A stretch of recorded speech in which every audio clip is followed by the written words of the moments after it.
Hi Aquarius, this is Jov. Welcome po sa ating channel. By the way, Aquarius, this is your monthly gabay tarot reading ngayong January 2026. Gamitin ang reading na ito bilang gabay lamang. Tandaan ni Aquarius, ito po ay general reading. Para po ito sa iyo, Aquarius.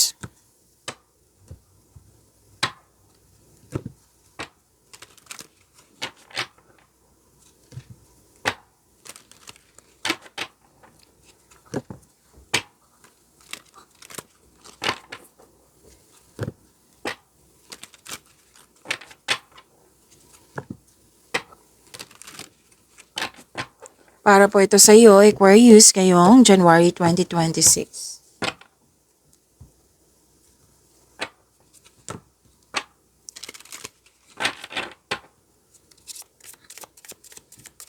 Angel number para kay Aquarius. Angel number 5. Sabi po dito, flexibility is your forte. When life throws you a curveball, you can easily adapt to new circumstances and find excitement in the unexpected change. Be brave and bold in your endeavors. So, to attract more blessings, let us say the power affirmation. Let us say, I am adaptable. Again, I am adaptable.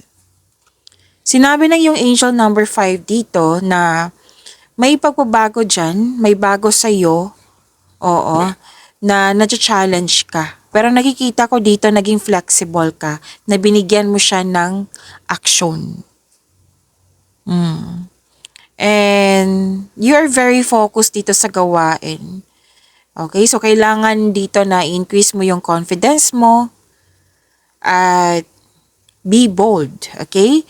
So nakikita ko dito yung pagbabago na bago sa'yo, na-adapt mo po ito. Kasi naging flexible ka. Na yung ready ka na i-embrace itong pagbabago na ito. Okay? So that is your angel number 5. Maraming salamat po sa inyong patuloy na suporta sa mga nag-donate, sa mga hindi nag-skip ng ads. Sa mga hindi pa nag-subscribe, subscribe na po kayo, click bell notification para updated kayo sa video reading natin. Para sa mga gusto magpa-reading po, comment po kayo ng personal reading and check my reply sa comment section.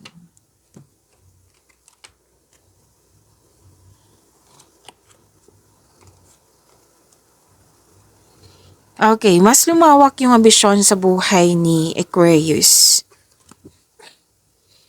Kasi nakita ko dito na may growth na nangyari. Kumbaga, may nakita kasi ako dito, Aquarius, na, kaya ko pala nito, itong achievement ko ngayon.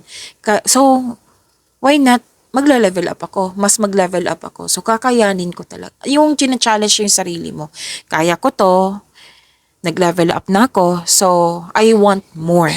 Yan ang nakikita ko. At hard work eh. Gagawin mo talaga to kasi may nakita ko ditong message na disiplina. Disiplinado kayo. Aabutin mo to. So, mas lumawak yung ambisyon mo sa buhay, nagkaroon din ng time for reflection, malakas din yung intuition mo. Aquarius. You are very inspired. Ano dito malalim yung iniisip mo, nagmuni-muni. Tapos, may mahalagang desisyon at may mahalagang ganap din sa passion mo. Hard work. Yes, dalawang card mismo nagsabi dito, hard work sa Aquarius. So, expect na may bagong simula kayo ngayong January 2026 na binigay sa inyo na chances kasi mahalagang desisyon May naka-align yung passion mo. Okay? Bibigyan mo to ng action kasi naka-align to sa passion mo na excited ka na yun nga, action at disiplina ang nakikita ko dito. Hard work. Yan. Okay? So, may advice lang ang card nyo dito na huwag masyadong mag-alala, mag-isip ng hindi mabuti, transform mo yan ng into positivity. Okay? Yan yung paalala ng card mo dito.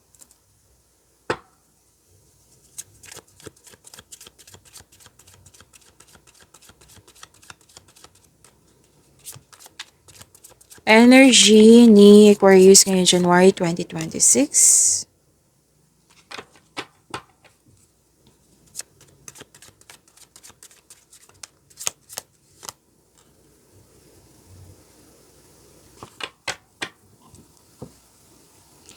Para sa mga bago dito, kung may napansin kayo na repeating message, yan po yung pinupush ng course sa inyo. Like for example, nanood kayo sa inyong monthly, daily, first half, second half, at dito din sa inyong monthly, at may napansin kayo na repeating message. Yan po yung pinupush ng course sa inyo na kailangan nyo bigyan ng atensyon, solusyon, at aksyon kung maaari po. So na yung energy ni Aquarius ngayong January 2026.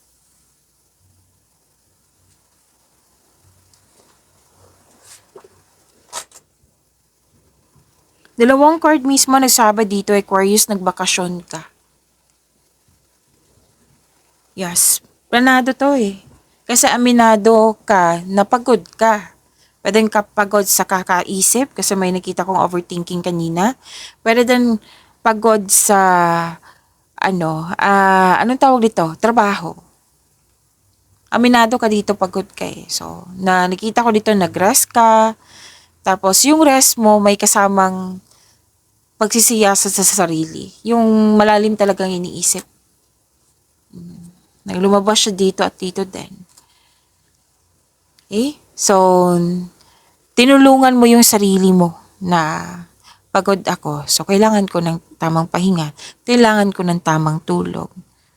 Which is sinabi naman ng card mo dito na you have to relax, calm your mind, and reflect. Sleep and meditation ay kailangan po. Kasi may tao talaga, nakikita ko dito Aquarius na may ugali kayo pag pagod. Kailangan ko ng bakasyon. Kasi gusto ko ng me time, alone time. Makapag-isip ako ng maayos pag mag-isa lang ako, pag nasa bahay lang ako. Yan ang nakikita ko sa inyo. And yes, ikaw ay nagpapahinga upang makapag-isip na mabuti para makapaghanda at magpagaling. And gusto mo nang i-evaluate mo yung priorities mo sa buhay. Yung purpose, yan. Lahat tayo kailangan talaga nito. Tama tong gagawin mo na magpahinga muna. Okay, so you put space kasi kung hindi ka magbibigay ng space para sa iyo sarili, masasakal ka. Yan. Kahit sa mga relasyon, 'di ba? Kailangan yung mga may successful na sa buhay, like successful na sa relasyon, example 'yan, may mga space 'yan sila. Kasi kung walang space nga, masasakal. So, nakita ko dito na gusto mong evaluate mo yung priorities mo sa buhay, mag-focus sa iyong sarili, which is tama. Agree ako sa iyo. Sinabi yan ng card ha. And kasi ang pagpahinga po ay nagkapagbigay ng increased productivity and a healthier mental state. Para sa pagbalik mo, ganadong-ganado ka na.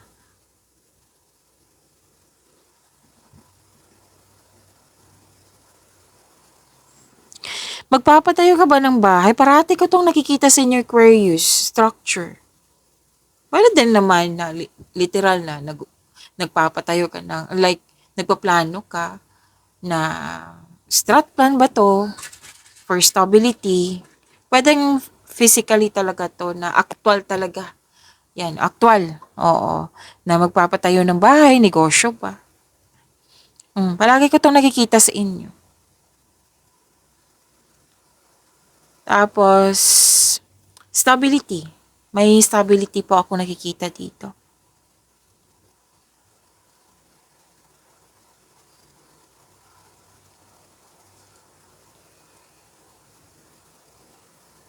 So, itong pahinga na ito, pagbalik mo, nakita ko dito na ganadong-ganado ka na. Very inspired ka sa paggawa ng aksyon, nagkaroon ng momentum, nagkaroon ng direction, focus, determination, concentration, perseverance.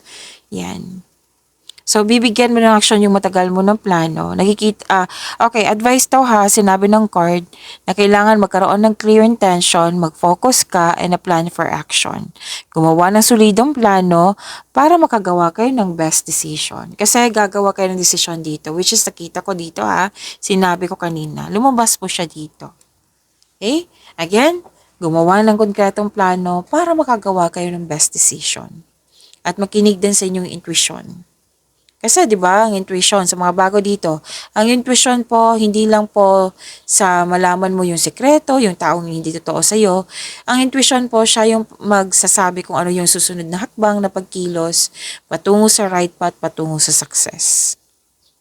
So sinabi ng card dito, you have success in the face of difficulty.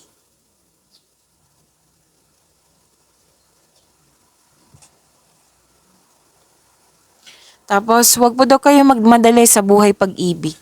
Single ka man, marelasyon sa buhay mag-asawa. Kasi nakita ko dito parang nagmamadali. Yes, exciting siya at first, pero at the end of the day, mapapressure kayong dalawa. Mapapressure ka. Single ka man, marelasyon sa buhay mag-asawa to ha. So, habang hinihintay mo siya or yung mga may partner na dito, gumawa kayo ng konkretong plano. Like, solidong foundation, mag-establish kayo ng kahit anong plano. Para sa pag-level up nyo. Para magkaroon ng healthy relationship.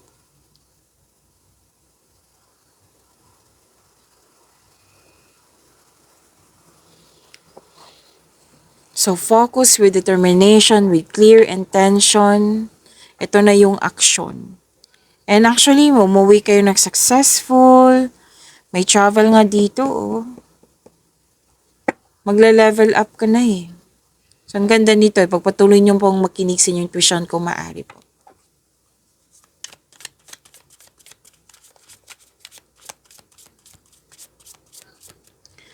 Career and money ngayong January 2026 para po kay Aquarius.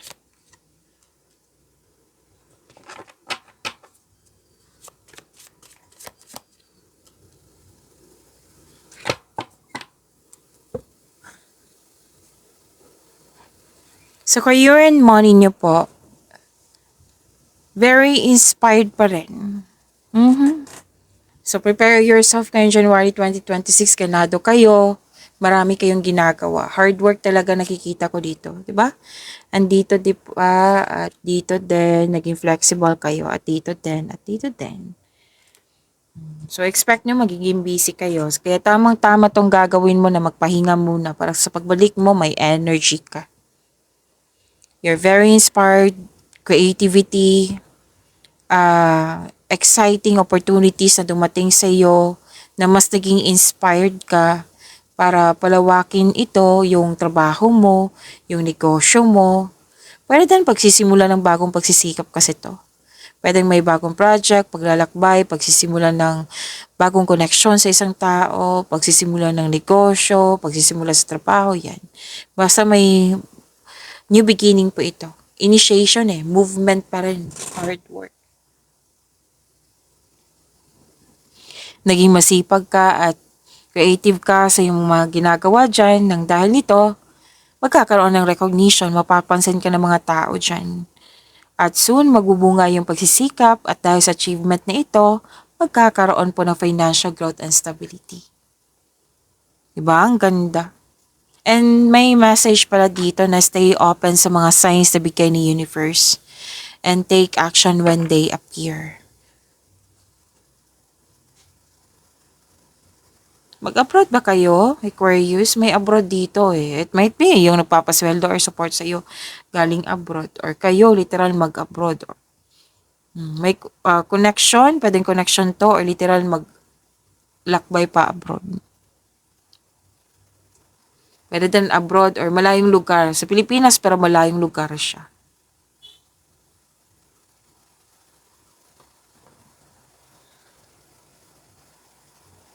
Taas ng tagumpay ito eh. Ang ganda nito, Aquarius. Ang taas ng tagumpay sa pananalapi at katatagan ay nasa iyong kamay na. Hawak mo na. May parating na, di ba may sinabi, bagong project, bagong pagkakataon. Dalawang card mismo nagsabi dito eh, na may parating sa inyo na pagkakataon, pwedeng kasosyo din, pwedeng magbigay ng puhunan sa iyo upang tulungan ka sa pagkamit ng iyong layunin. Puhunan, pwedeng literal to na money, pwede din na ideas, kasi sharing of ideas, blessings yan eh, malaking tulong yan. Okay, pwede din moral support, but most of it is puhunan talaga. Financial stability, oh. Wow. Taas ang tagumpay sa inyong kaperahan. Actually, sinabi dito, wealth. Wealth dito. So, claim niyo po itong wealth nito. At natuwa ako sa nakita ko dito, Aquarius, kasi hindi ka madamot. Very generous ka sa kapwa mo.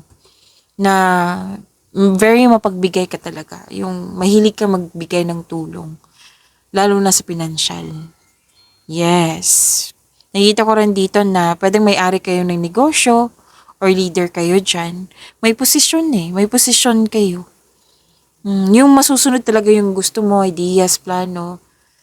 Maraming nakikinig sa'yo, maraming naniniwala sa'yo. Yan. So, claim nyo po, ang ganda.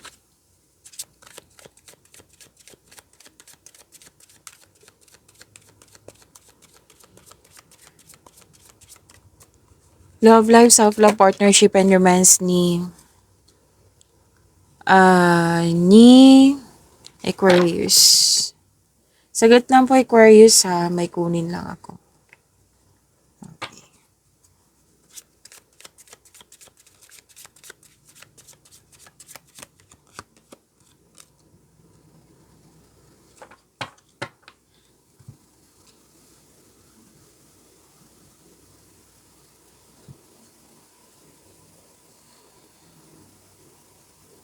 Okay, Aquarius. Sa love life, self-love, partnership, and romance, may nakita ako ditong success and abundance. Lahat kayo, single ka man, may relasyon sa buhay mag-asawa, lahat po kayo. So, this is success and abundance. May nakita rin ako dito, Aquarius na may buntis or wedding. Pero most likely, buntis. May wedding din. May wedding din. And you receive love. Nakita ko yung growth and expansion dito. Yung, by the way, pagbubungang mabuti na parating. Pwedeng bagay or pagbubuntis po. Kung gusto niyo mabuntis, kung okay sa'yo, kung pwede sa'yo, then go ahead. Kung ayaw nyo, then use protection. Kung okay sa'yo, kung pwede sa'yo. Lahat naman tayo dito adult, huwag kayong mag-alala, Aquarius. So, may fertility, may buntis na. Kung wala yan, pwedeng abundance and success. So, be happy with the results of your actions.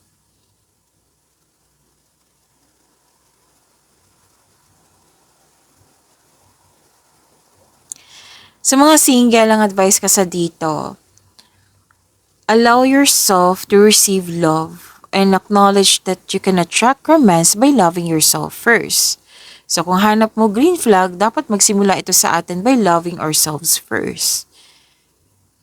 Sa buhay mag-asawa, sa mga relasyon, yun nga, may buntis, this is fertility, pagkakataon nyo na to.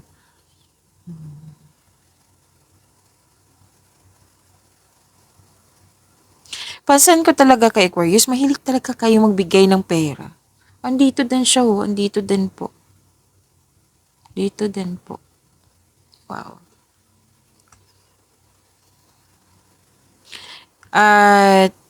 Remember to practice self-love. And please know that you are divinely guided. Ang ilan sa inyo na may panahon dito sa nature.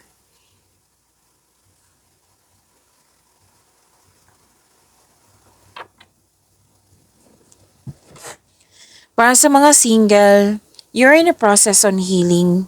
And please know that you are destined to be with someone. Parati ko itong nakikita sa inyo. Para sa mga relasyon sa buhay mag-asawa, the couple felt calm and harmonious sa inyong relasyon. Okay? At sa mga nawalan ng pag-asa dyan, sinabi ng card dito, all your dreams are coming true.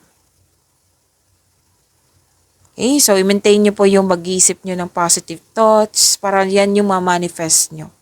Kung may napansin kayo, bakit masyado ko negative? So, ipalitan mo ng positivity agad.